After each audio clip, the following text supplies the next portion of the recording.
Hello students, आज हम भिक्षुक कविता के प्रश्न और उत्तर देखने वाले हैं। इस कविता के एक्सप्लेनेशन का वीडियो मेरे यूट्यूब चैनल पर अवेलेबल है। पहला प्रश्न है, दो टूक कलेजे के करता, पछताता पथ पर आता, कविता के आधार पर बताएं कि भिक्षुक के मन में पछतावे की भावना क्यों थी। उत्तर, दो टूक कलेजे के करता, पछताता पथ पर आता, कविता में भिक्षुक के मन में पछतावे की भावना इसलिए थी क्योंकि अपना पेट भरने के लिए उसे भीख मांगनी पड़ती है। थोड़े से भोजन के लिए दर दर की ठोकरें खानी पड़ती है। वह स्वयं अपने भाग्य को कोसता है तथा लाठी के सहारे चलता हुआ दुखी और निराश होता आगे बढ़ता है। उसके चेहरे पर पछतावे का भाव स्पष्ट दिखाई देता है। अगला प्रश्न है, पेट पीठ दोनों मिलकर है एक, कवि ने ऐसा क्यों कहा है। उत्तर, कवि कहते हैं कि भिक्षुक के पेट पीठ दोनों मिलकर एक हैं क्योंकि गरीब भिक्षुक की स्थिति इतनी दयनीय है कि उसका पेट और पीठ दोनों सिकुड़कर एक समान प्रतीत हो रहे हैं। उसे देखकर ऐसा लग रहा है मानो उसने कई दिनों से कुछ नहीं खाया है। अगला प्रश्न है, चल रहा लकुटिया टेक, पंक्ति के आधार पर बताएं कि लाठी के सहारे कौन चल रहा है और क्यों। उत्तर, चल रहा लकुटिया टेक पंक्ति में लाठी के सहारे गरीब भिक्षुक चल रहा है। उसे देखकर यह समझ में आ रहा है कि उसे कई दिनों से भोजन नहीं मिला है। उसका पेट और पीठ दोनों मिलकर एक हो गए हैं। वह कमजोर दिखाई दे रहा है। वह ठीक से चल भी नहीं पा रहा है। उसमें इतनी भी शक्ति नहीं रह गई कि वह बिना सहारे के चल सके, इसलिए उसे चलने के लिए लाठी का सहारा लेना पड़ रहा है। अगला प्रश्न है, भिक्षुक का चरित्र चित्रण कीजिए। उत्तर, कवि निराला ने भिक्षुक कविता में एक भिखारी का यथार्थ चित्रण किया है। भिक्षुक इतना दुर्बल है कि उसकी पीठ और पेट मिलकर एक हो गए हैं। वह लाठी टेकता हुआ चलता है और हर किसी के सामने अपनी फटी पुरानी झोली फैलाता है। उसके साथ दो बच्चे भी हैं जो बाएं हाथ से अपने पेट को मलते हुए चलते हैं और दायां हाथ भिक्षा के लिए फैलाते हैं। बायां हाथ मतलब लेफ्ट हैंड और दायां हाथ मतलब राइट हैंड। उसके होंठ सूख गए हैं। वह सभी की ओर टकटकी लगाए रहता है और कुछ पाने के लिए दीनता प्रकट करता है। यहाँ आगे का पद्यांश लिखा है, इस पर बेस्ड क्वेश्चन देखते हैं। पहला प्रश्न है, भिखारी के साथ और कौन कौन है, उनकी स्थिति के बारे में बताइए। उत्तर, भिखारी के साथ उसके दो छोटे छोटे बच्चे हैं। ऐसा लगता है जैसे उन्हें कई दिनों से भोजन प्राप्त नहीं हुआ।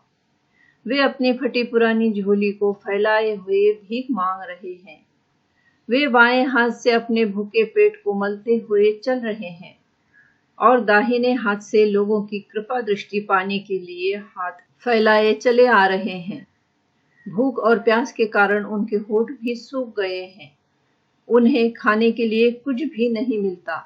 तब वे बहुत दुखी और निराश हो जाते हैं। अगला प्रश्न है, आंसुओं के घूंट पीकर कौन और क्यों रह जाते हैं।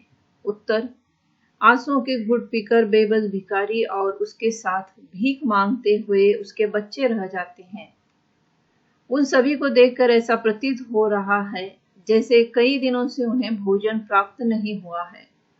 वे सड़क पर आने जाने वाले लोगों के सामने अपना हाथ फैलाकर लोगों की दया दृष्टि पाने के लिए व्याकुल हैं, लेकिन कोई उनकी सहायता नहीं करता। दुख और निराश के कारण वे अपने आंसुओं के घूंट पीकर रह जाते हैं, अर्थात वे अपना दुख अंदर ही अंदर दबा लेते हैं। अगला प्रश्न है, दाता भाग्य विधाता से कवि का संकेत किन की ओर है। कौन किन से क्या प्राप्त नहीं कर पाते। उत्तर, दाता भाग्य विधाता से कवि का अभिप्राय उन लोगों की ओर है जो भिक्षुक और उसके बच्चों के प्रति अपमान और उपेक्षा दिखाते हैं। भिक्षुक और उसके बच्चे लोगों से भीख के रूप में खाने के लिए कुछ मिल जाए इसकी अपेक्षा करते हैं, लेकिन उन्हें केवल अपमान और उपेक्षा मिलती है। अगला प्रश्न है, उपर्युक्त पंक्तियों का मूल भाव स्पष्ट कीजिए।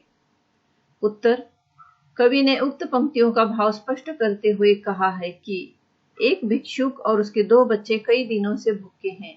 वे रास्ते पर आने जाने वाले लोगों के सामने अपनी फटी पुरानी झोली फैलाए लोगों से दया की भीख मांग रहे हैं, परंतु इस निष्ठुर संसार में कोई उन भिखारियों पर दया नहीं करता। वे इतने भूखे हैं कि भूख और प्यास के कारण उनके होंठ भी सूख गए हैं। अंत में निराश होकर वे अपने आंसू के घूंट पीकर रह जाते हैं। यह आखिरी पद्यांश है। पहला प्रश्न है, झूठी पत्तलों को कौन चाट रहा है और क्यों?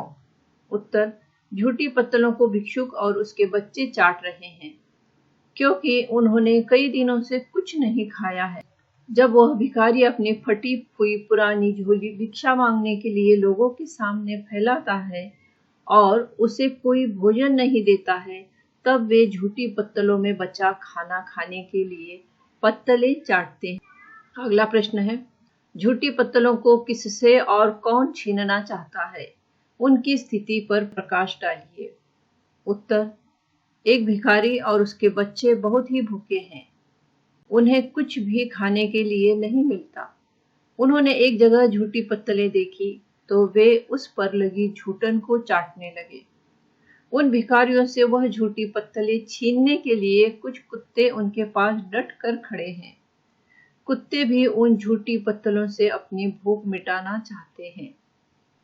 अगला प्रश्न है, अभिमन्यु जैसे हो सकोगे तुम।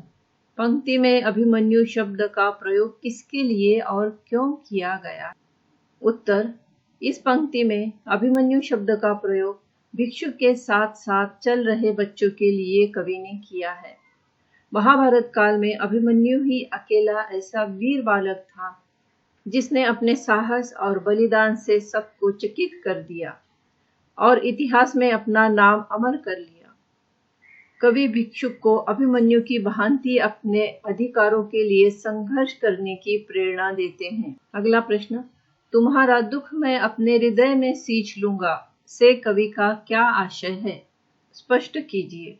उत्तर, कवि के मन में भिक्षुक के प्रति सहानुभूति है, इसलिए वे कहते हैं कि मैं अपने हृदय का सारा अमृत निकालकर भिक्षुक के सूखे होठों को सरस कर दूंगा, उसकी भूख मिटाकर उसे कष्ट से मुक्त कर दूंगा। परंतु इसके लिए भिक्षुक को अभिमन्यु बनना पड़ेगा, अर्थात जैसे अभिमन्यु ने अकेले ही सभी विरोधियों का डटकर सामना किया, उसी प्रकार सारी बाधाओं और विपरीत सामाजिक स्थितियों का अकेले ही सामना करना पड़ेगा। यह आखिरी क्वेश्चन है। भिक्षुक कविता का भावार्थ संक्षेप में लिखिए। निराला जी ने इस कविता के माध्यम से एक भिक्षुक और उसके बच्चों का अत्यंत मार्मिक चित्रण किया है। एक भिखारी रास्ते पर चला आ रहा है। उसकी दशा बहुत खराब है। उसके पेट और पीठ में कोई अंतर नहीं है, मतलब भूख के कारण वह बहुत कमजोर हो गया है, इसलिए वह लाठी के सहारे चल रहा है। थोड़े से अनाज के लिए वह आने जाने वाले लोगों के सामने अपनी फटी पुरानी झोली फैलाता है। उसके साथ 2 बच्चे हैं।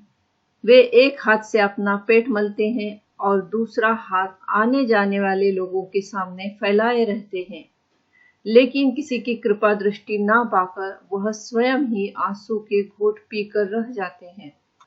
जबकि भिखारी के पास अपनी भूख को शांत करने का कोई चारा नहीं बचता, तो वह सड़क के किनारे पड़ी पत्तलों की झूठन को खाने की सोचता है, किंतु उस झूठन पर कुत्ते भी नजर लगाए खड़े हैं।